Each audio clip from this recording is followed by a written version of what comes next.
Hello les amis, alors c'est en direct de cette magnifique plage de Koh Lanta que je vais lancer cette vidéo sur les animaux. L'Asie est en retard sur la protection animale et le bien-être animal, très en retard même, mais la Thaïlande est vraiment au devant des politiques de protection animale. Par exemple, il est interdit de manger du chien depuis 2014, alors qu'au Vietnam à côté, vous en mangez encore et plus vous le battez, plus vous le torturez, meilleur la viande est. Donc vous voyez qu'on en est très loin. Je me suis approché de la fondation, d'une fondation qui s'occupe des animaux, des chiens et des chats et d'un sanctuaire d'éléphants. Vous verrez à quel point ils en prennent soin, vous verrez à quel point c'est important d'être sensibilisé là-dessus. N'hésitez pas à liker, à commenter, à partager cette vidéo, à vous abonner aussi. Et dites-moi en commentaire si vous aussi, vous avez vécu des choses pas très agréables avec les animaux. Je vous embrasse, bon visionnage, on se retrouve à la fin de la vidéo. On est à la Soy Dog Foundation, que mes amis de la Fondation Brigitte Bardot ont participé à évoluer. Ils ont notamment financé la partie Quick stérilisation. Voilà. Là, il y a l'allée des étoiles, un petit peu comme aux États-Unis, qui a servi à un moment donné à financer la fondation, c'est-à-dire que les gens extérieurs payaient leurs étoiles. Bon, ils ne le font plus maintenant, ça a permis à faire décoller la fondation.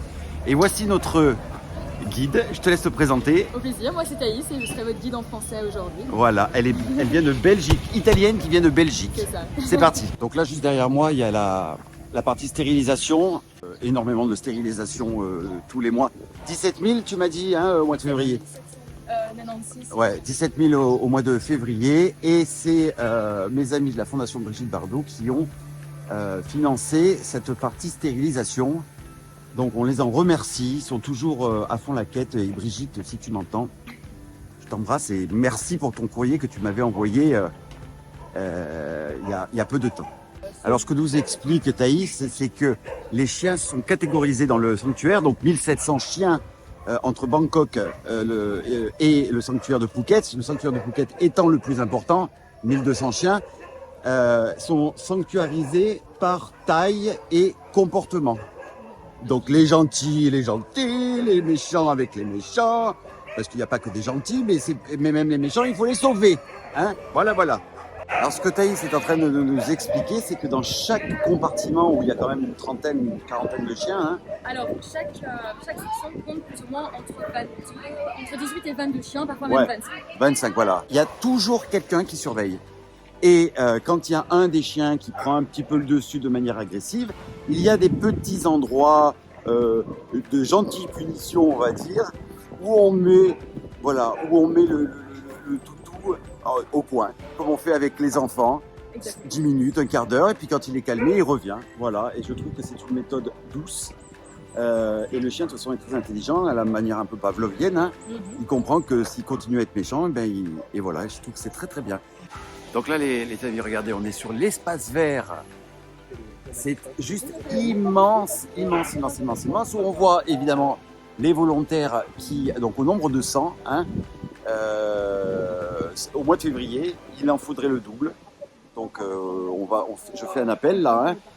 C'est à 30 minutes de Phuket Town, donc ça vaut le coup quand même hein, d'aider les chiens. Regardez, ils ont un lac magnifique, petit lac, hein, magnifique. Peut-être piège un peu un moustique pour le soir, mais enfin c'est pas grave. Et paraît-il qu'il y a une piscine aussi chez nous. Voilà, allez voir. Voilà, je suis épaté de la qualité. Alors une chose qui est extraordinaire, il n'y a pas une seule odeur de pipi et de caca. Il y a 1200 chiens et chats sur la fondation, aucune odeur exceptionnelle. Oh gars, comme elle est belle, comme elle est heureuse ici. Mais ça se voit sur leur tête qu'ils sont heureux. Regardez les amis.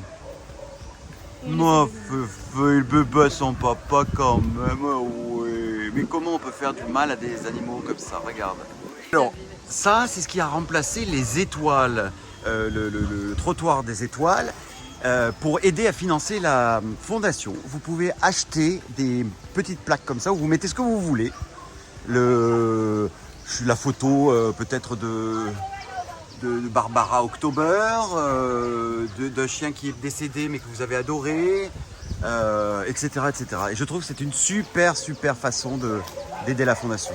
Alors là, on est devant l'hôpital de Soy Dog Foundation, qui est le plus grand hôpital pour chiens et chats d'Asie du Sud-Est.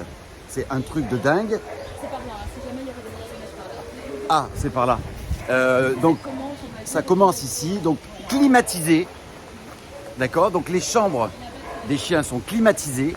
Voilà. Et, très important, 85 chambres. 85 chambres. Non, mais vous imaginez pour les chiens et les chats. Extraordinaire. Alors, je vous montre quelque chose de très important.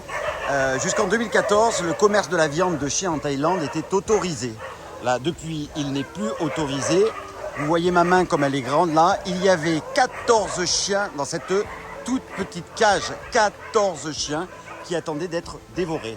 Donc depuis 2014, de lourdes amendes, très lourdes amendes sont faites à cette rencontre. Et c'est très bien, belle avancée qui a été poussée par la fondation. Hein. Oui, tout à fait. Voilà. C'est Jill et John Daly qui ont Voilà. contribué. Bon, là, le sujet sensible, hein, donc pour les personnes qui sont sensibles, vous arrêtez d'écouter. Au Vietnam, plus le chien a souffert, plus on pense que la viande est bonne.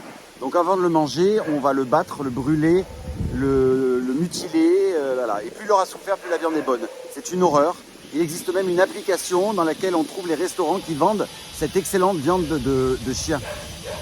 Donc voilà, le combat ne fait que commencer, j'en ai les frissons.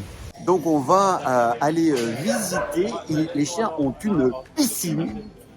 Je serais peut-être presque jaloux. Voilà, donc on va aller voir la petite swimming pool of dogs.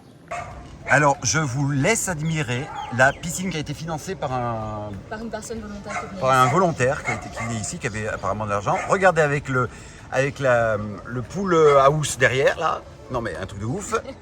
Et la piscine avec la baballe, des petits matelas pour se reposer. Non mais regardez ça, c'est pas possible.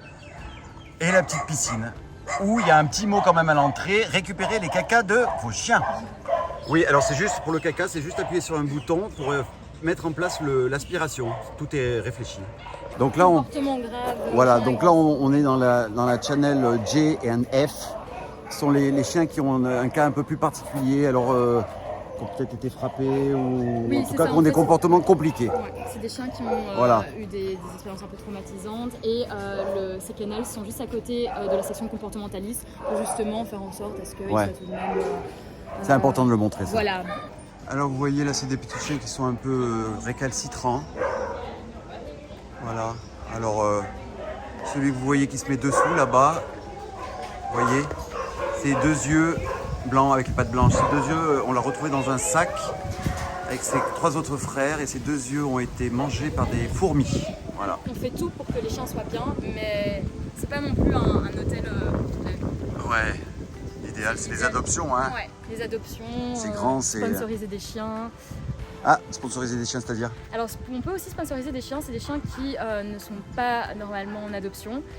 Qui ont des problèmes soit au niveau du caractère, soit des problèmes physiques beaucoup trop importants. Et en fait, les personnes peuvent faire des dons mensuels pour ces chiens et avoir de leurs nouvelles sur leur évolution. Et ok. Voilà. Je suis devant la statue de Jill Daly, la cofondatrice de la fondation, qui est malheureusement décédée d'un cancer il y a 6 ans. Une femme incroyable, la Brigitte Bardot thaïlandaise, enfin elle est anglaise me semble-t-il, hein, mais elle vivait ici, donc c'est comme Brigitte Bardot, je suis sûr qu'elle se connaissait. Et à tel point la légende est incroyable, c'est-à-dire qu'elle est allée en 2004 sauver un chien et elle a contracté une septicémie sévère qui lui a fait perdre ses 2 jambes en sauvant ce chien. Et quand on l'interrogeait après, elle disait mais je recommencerai encore la même chose si je devais sauver ce chien. Voilà. Que dire après ça? Rien. Oh, mais regardez-moi ça. Qu'est-ce que c'est ce bébé? Oh oui. Oh oui, mais qu'est-ce que c'est? Que t'es belle, mais que t'es belle, mon Dieu, mais que t'as d'amour. On précise qu'elle a donc des prothèses sur ses petites papates, voilà, et elle a son petit fauteuil roulant, la chérie. Un ma puce. Et oui, comme ça, elle peut marcher toute fauteuil roulant avant. Elle a un fauteuil roulant et elle a également des prothèses. Ouais. Non, mais le fauteuil roulant, on le met devant là. Oui, c'est ça. On met finalement ses membres ici sur le fauteuil roulant et elle peut marcher. Il y a 2 roues et elle marche avec ses pattes arrière. Oh là là là là. Merci Thaïs pour cette magnifique visite. Elle a les yeux qui baignent dans le bonheur. Donc je vous incite à venir ici, à suivre, à être volontaire, à passer 1 ou 2 mois en Thaïlande pour aider cette magnifique fondation. Merci. Pas de soucis.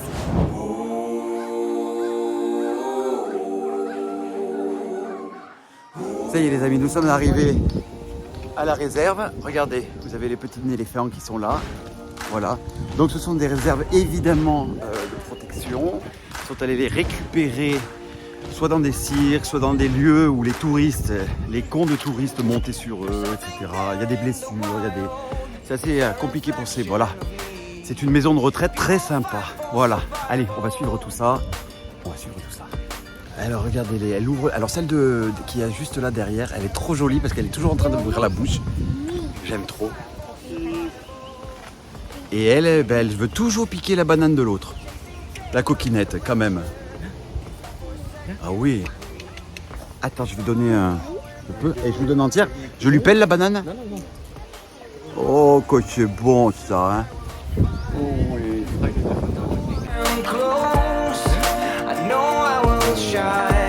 Alors celle avec qu'on a vue tout à l'heure, là, elle avait 49 ans. C'est le gars qui a les bananes, 49 ans. Alors il nous explique que les éléphants dorment debout. Bon, on se doutait, compte tenu de leur corpulence.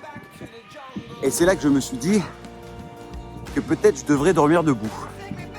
Ainsi, le levage du matin serait donc plus facile pour moi. Vous comprenez? Alors, ils viennent de nous expliquer que là, on était dans la forêt, que les éléphants dans ce refuge venaient directement se nourrir ici et pouvaient alors manger 200 kilos par jour. Donc c'est quand même, comme quoi nos 10 bananes, c'était des cacahuètes. Et monter jusqu'à 5 mètres dans les arbres. Donc les pattes contre le tronc, plus la trompe jusqu'à 5 mètres. Un truc de ouf. Alors, donc, là, ce sont des cacas d'éléphants, voilà. Ils n'ont pas d'estomac. Du coup, ils digèrent 40% de ce qu'ils mangent. 60% se transforment en caca. Et ils en font notamment, ils le recyclent bien sûr, et ils en font notamment du papier. Voilà. Et ils font donc caca 2 heures après avoir mangé. C'est rapide. C'est comme moi. Alors, ils nous disent que si les éléphants, notamment mâles, marquent leur territoire par leur caca.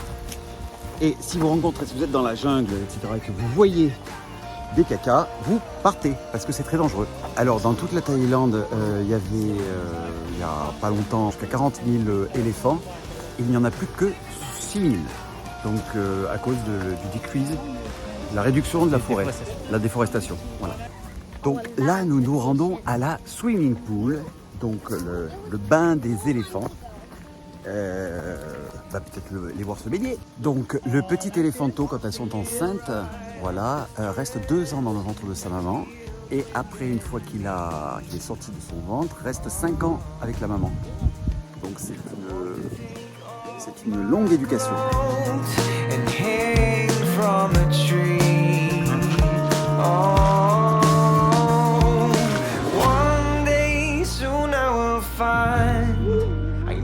Voilà, j'espère que cette vidéo vous a plu. En tout cas, n'hésitez pas à la liker, c'est important pour moi parce que c'est beaucoup de boulot que de les faire. À commenter tout ce qui est en rapport avec les animaux, ce que vous avez envie de me faire partager, ce que vous avez envie que j'aille voir, etc. J'espère que ça vous a encore plus sensibilisé à la défense et à la protection et au bien-être animal. La semaine prochaine, je suis encore en Thaïlande et je vous réserve des petites surprises. Je vous embrasse très fort, aimons-nous, partagez, likez, abonnez-vous. Bisous. Je sais jamais où il faut que je regarde, si je dois regarder là.